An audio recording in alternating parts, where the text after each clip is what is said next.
Thank you so much for tuning in. Today is an exciting day. It's the launch of the Canon EOS R5, Canon's flagship professional mirrorless camera.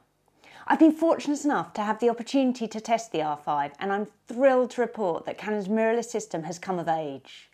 I had really high hopes of Canon's first professional level mirrorless body. I've been using EOS R since its launch, but what I hadn't expected was that the R5 would blow my expectations away so completely that this is going to be the year that I'm going to make the full switch to mirrorless. For those of you who don't know me, I'm a Canon Ambassador and a family photographer based in London. I specialise in black and white photographs of babies and children, taken on location in their homes or places that they love to go. I'm not working in exotic locations or with professional models. I work in family homes, gardens and public parks. So these are the types of images that will be familiar to you from the pictures that you take of your own family and friends. And so I'm really hoping that they'll be a very useful indicator of how this camera could work for you. My usual setup is two Canon 1DX Mark II cameras and an EOS R with prime L series lenses, and so this is the benchmark from which I'm assessing the R5.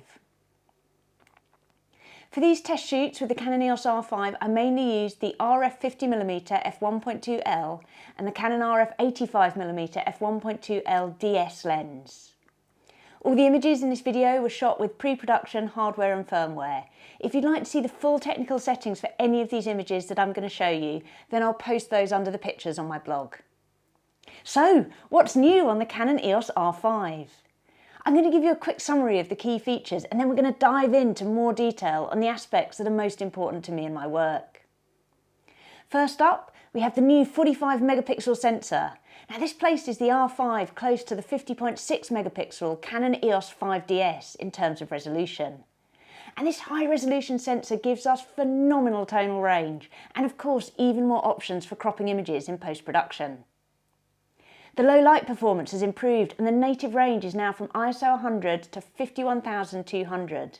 There's less noise compared to the EOS R despite the high resolution, which is a great achievement and is going to allow more flexibility for us who regularly shoot indoors, whether it's for client work, photographing portraits or weddings, or just photographing our families at home and in the evenings or on dark rainy days. Being able to take beautiful pictures at very high ISO settings and make big prints from them, this is something that's going to make a material difference to many of us on a daily basis. Dynamic range has been improved too, so we have more detail in those all-important highlights. And the quality of the files from this camera are simply staggering. The tonal range is an absolute delight. If, like me, you like to shoot in fast bursts, then you'll be thrilled with the improved frame rate of the EOS R5 over the Canon EOS R. Now, as someone who shoots with an EOS R alongside an EOS 1DX Mark II, I've often wished I could shoot a bit faster with the mirrorless system. The R5 solves that with a fantastic 12 frames per second with the mechanical shutter and a phenomenal 20 frames per second with the electronic shutter, both of these with full auto exposure and autofocus tracking. That's really quite something with a 45 megapixel file. So kids jumping on the bed or out of trees, it's not a problem with this system. It's fast enough to handle it. Also, like the 1DX Mark III, the R5 also offers the option to shoot in HEIF format files, so essentially a more modern version of the JPEG format that gives you less compression artifacts and smaller file sizes. The Canon EOS R5 also includes 5-axis in-body image stabilisation. Now this is something I didn't realise how much I wanted until I tried it. I have slightly shaky hands, and so I tend to try and keep above 125th of a second when I'm taking my pictures. But I suddenly found myself taking sharp shots at a 30th and below. I would not have believed that was possible, especially with big lenses. Now the other big news, of course, is the video upgrades. I've been shooting my recent YouTube videos with my EOS R, and I've been thrilled with the ease of use and the high quality results. The Canon R5 takes this a step further with 8K video and other high quality options. But I'm going to sort of stop here and not really talk about video. As you can probably tell from this YouTube video, it's really not my area of expertise. I'm a total beginner when it comes to video. So much better to refer to the Canon website or one of my other talented ambassador colleagues for all the news on the video stuff. Now the other area which I didn't really explore are the new communication tools. The Canon EOS R5 has built-in Wi-Fi and Bluetooth Low Energy technology. I don't stream my pictures when I'm working, but these tools will be so useful for sports photographers. And the GPS function will come into its own for those shooting landscapes or anyone who needs to know exactly where an image was taken. I expect I will use the remote control with Bluetooth through the Canon Camera Connect app, but I didn't have time when I was testing the camera at this point. But again, refer to the website for more information on the communication stuff. But instead of looking at what I didn't play with, let's look at what I did. What are the features that I absolutely love on the new Canon R5, and how do I think it will transform my and, potentially your photography?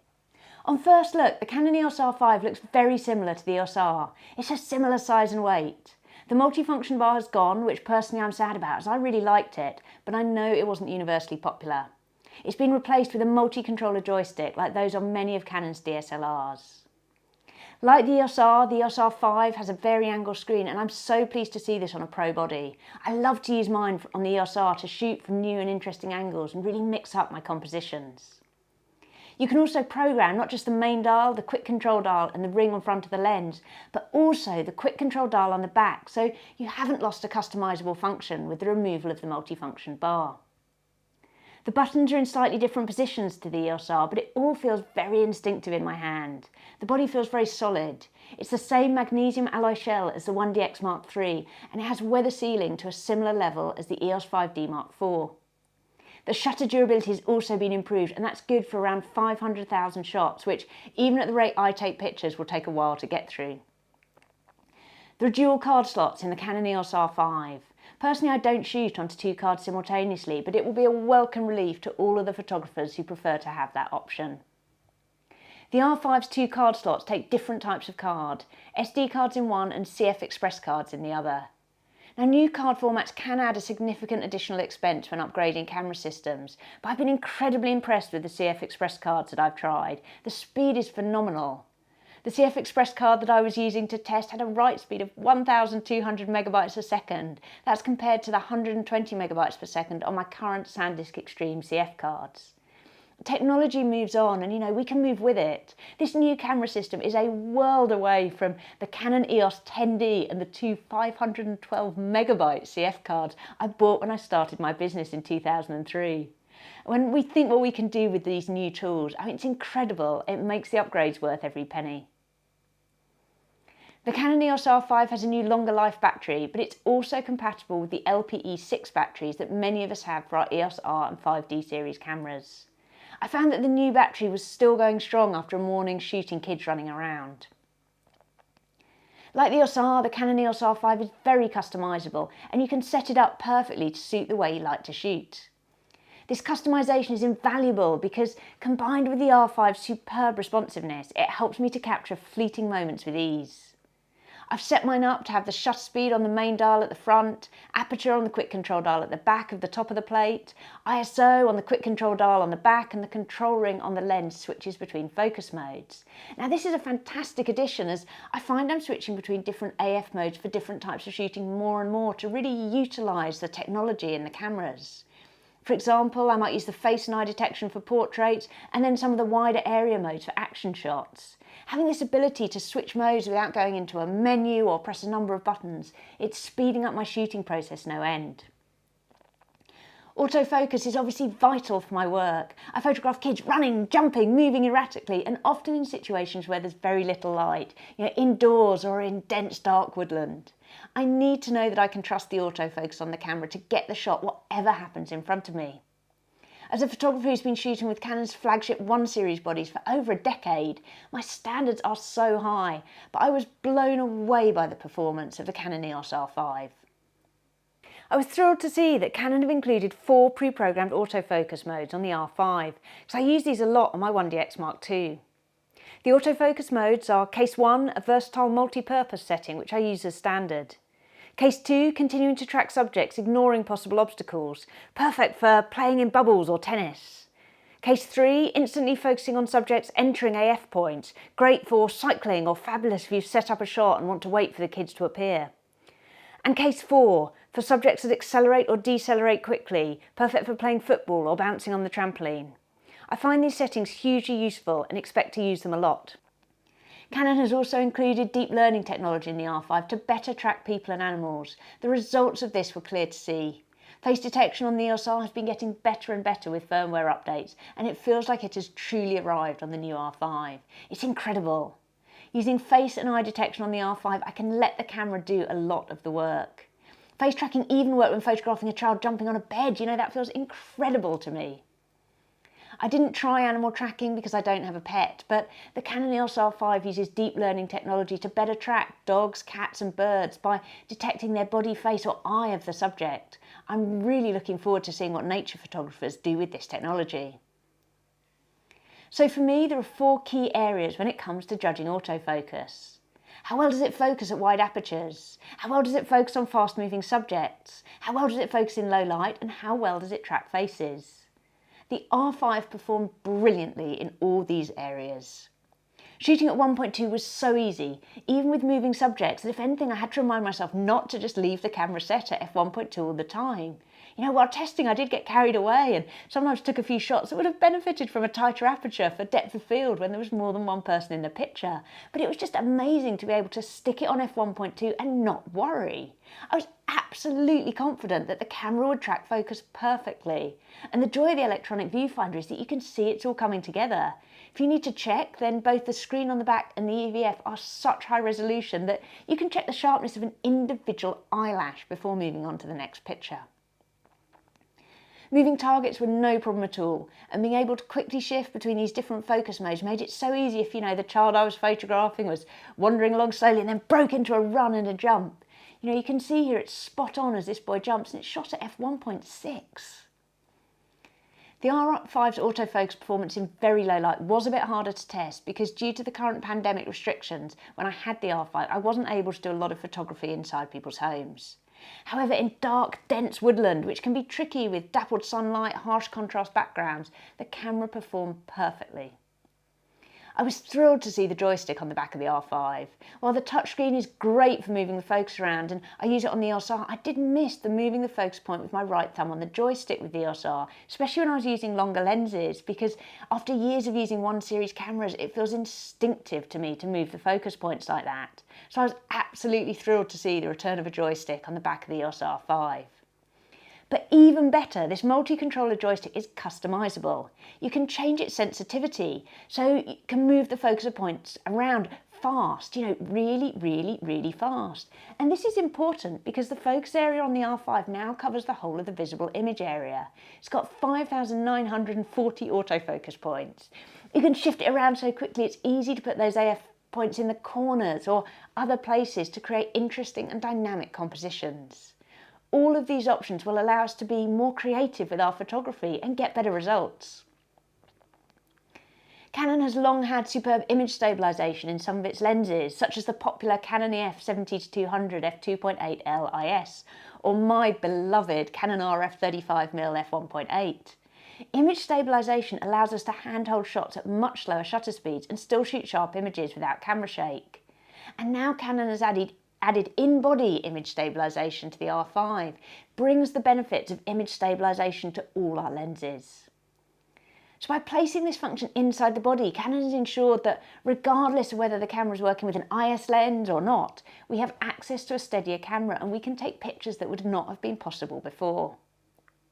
When the R5 is working in conjunction with an IS containing lens, you know, this can reduce camera shake to approximately 8 stops. You know, it's extraordinary when you think about it. It's going to open up so many new possibilities for us. Suddenly those candlelit weddings in the middle of December, they won't feel so daunting. Or for portrait photographers like me, those moments when you're playing a game inside on a rainy day and the kids decide they want to build a den out of blankets and you're going to sit inside, you know, with no light at all. Subject movement will obviously still be an issue, but choose your subjects carefully and the opportunities will be incredible. I'm already thinking of handheld slow shutter speed pictures of waterfalls on landscape trips or in the background of a portrait, you know, or using creative blur. It's going to be so fun to try these new options out. Some of the best uses will probably be when we least expect them, and the more we use the camera, the more we'll discover them. For example, when I was preparing for a panning shot during a family game when I was testing the EOS R5, I dropped my shutter speed right down to a 30th of a second. Now normally at this point I'd wait for the running to start and then I'd be taking my panning picture. But instead I took shots at a 30th of a second and they are pin sharp. Changes like this mean I can start to take pictures I might never have thought possible before, and I believe it's going to improve my photography, and it can improve yours too. As I mentioned, I was almost exclusively shooting outside for these test shoots, so I didn't have the opportunities I normally would have for shooting in very low light. But I did have a bit of a play, and I can report that ISO 5000 is absolutely lovely. You wouldn't know it was a high ISO shoot. Beautiful tone and details. I did try a couple of shots at ISO 16,000, and while there is a loss of quality at such high ISO, it's just about usable, and at a push I'd go that far on a shoot if I needed to get a shot. This is a full stop above the ISO 8000, which is where I like to stop at the moment. And I'm always thinking in terms of these images that they will be able to print well at 24 inches across, because that's a double page spread in an album, and so this is my sort of benchmark for printable quality that I need for all the images I'm taking on a shoot. Now, the electronic viewfinder. This was one of the elements of the EOS R that got me most excited, and it has had a superb upgrade in the Canon EOS R5. It's high resolution, approximately 5.7 million pixels compared to the EOS R's 3.69 million, and it's got double the display frame rate, which makes for very smooth, lag-free tracking of subjects. I love an EVF because it's a joy to have my viewfinder in monochrome. I shoot all my work in black and white. Being able to see the changes in exposure as I go along, it makes shooting much more instinctive. And I think it's been a real game changer in the world of photography these last few years since we've begun to see the rise of mirrorless cameras. As photographers, we're all getting much more confident with complex lighting situations. We can see the impact of our settings before we take the shot, and it's allowing us to be more creative. You can review the pictures in the viewfinder if you wish, and this is very helpful if you're on a shoot and want to check something but don't want your client, crowding around the back to see the image on the camera. Now, I'll find this very helpful when I'm working with children, because once they've seen one picture on the back of a camera, they want to see every picture on the back of the camera, and it's really hard to get any flow to the shoot. So instead, I'll be able to look through the viewfinder and tell them that, my camera doesn't show pictures in playback. The high resolution of the EVF means you can check very fine detail very, very easily. The EVF viewfinder will also allow tools such as focus peaking to be used. This is where you can set the viewfinder to highlight the in-focus areas in red. It helps you judge depth of field. It's a really good way to learn about depth of field, and it's also great for landscape photographers. I found it amazingly useful when shooting with a tilt-shift lens, which is something I love to do on occasion. So then, after all this talk about the camera, let's have a word on the output, about the files themselves. As I hope you'll have been able to see from the images I've shown here today, the results are stunning. The files are an absolute joy. They have these incredible tones and the smoothest gradients between them, which is provided by the increased dynamic range in conjunction with the higher resolution. While I admit I look at the impending storage images of 45 megapixel files with a little bit of trepidation, I already have a 64 terabyte RAID system under my desk, but I know it will be worth it. These files are like nothing I've seen before, and they're going to allow me to provide my clients with prints far beyond their expectations. As always with using pre-production cameras, I shot everything in RAW and JPEG because Lightroom is yet to recognise the RAW files from the R5. The straight out of camera JPEGs are perfect. If it wasn't that I love the safety net of a RAW file for editing flexibility, because we all sometimes make mistakes, I'd be very, very happy shooting JPEGs from this camera. So the last new feature that I want to mention are the new options included for working with dual pixel RAW. Now, dual pixel RAW files are Canon's super duper top quality RAW format. It's absolutely stunning and it's technically very complicated, and I'm not going to pretend I understand quite how it works, but you can read about it on Canon's website. But what it means in practical terms is that if you shoot in dual pixel RAW, you can do some very, very clever in-camera processing with the Canon EOS R5. Canon have included two new functions for use with dual pixel RAW files, clarity and portrait relighting. The clarity function allows you to sharpen the background of an image while keeping the foreground as it is. Now, this could be useful if shooting a portrait of a person in front of a landscape where the background becomes hazy in the distance. You can sharpen up the background in the distance while keep not having to over sharpen the face of the portrait in the foreground. The portrait relighting function allows you to change the direction of the light hitting your subject after you've taken the picture. And it's incredible. You can enter the portrait relighting mode and then adjust both the strength and the direction of the light on the image inside the camera. Absolutely amazing. It's slightly slower to shoot in dual pixel RAW, so I don't imagine I'll be using it on a day-to-day basis. Kids move around so fast, I want maximum speed in my work. But it's incredible to know that this feature is there, and I imagine dual pixel RAW will be fabulous for studio photographers or for those who work at a slightly slower pace. I love how Canon are constantly pushing the envelope to provide us with these new tools that, us as photographers can use, and we can improve and enhance our work. So in conclusion, did I love the Canon EOS R5? Yes, I absolutely did. In my EOS R review a couple of years ago, I speculated that I might be replacing my 1 series bodies with mirrorless cameras at some point in the future, but I fully expected that to take at least a couple of camera generations. I planned to continue with the 1 series, and my plan was to get myself a couple of 1DX Mark III cameras this year and then continue reaching for the R when I'm indoors or for my newborn and baby shoots or out and about with family and friends. But using the Canon EOS R5 for a week has completely changed my plans. It's such an enormous leap forward, and it's such a joy to use. I feel compelled to say a very, very fond and slightly sad farewell to my 1 series bodies this year because I'm going to swap completely to mirrorless. Obviously the full changeover will take time. I have a lot of incredible EF lenses and I can't afford to change everything in one go, particularly not this year when, like all my professional photographer colleagues, my work has been badly affected by the pandemic. But I will be switching systems. I'll change my cameras first and the lenses will follow. I already have the sublime RF 50mm 1.2L and the wonderful and versatile RF 35mm 1.8. The incredible adapter means that my EF lenses will still do me proud for several years to come. But I imagine it won't be long before an RF 85 finds its way into my bag. I borrowed one for testing on the EOS R5 and golly, it's a lovely lens. Here's hoping there's a busy summer ahead so I can afford all these new things. The improvements in file size and quality with the increased dynamic range and better handling of low light means better prints for my clients. Phenomenal autofocus in body image stabilisation and the ergonomics of this new camera, they're going to make picture taking a joy. Using this camera is going to enhance my creativity, it's going to improve my photography, and I believe that if you use it, it will improve yours too. The future is mirrorless, and with the R5, Canon has firmly positioned itself to lead the way. I, for one, cannot wait to go along for the ride. So I hope you found that useful, I hope you found it interesting. Thank you so much for tuning in, and I hope to see you again soon. Thank you.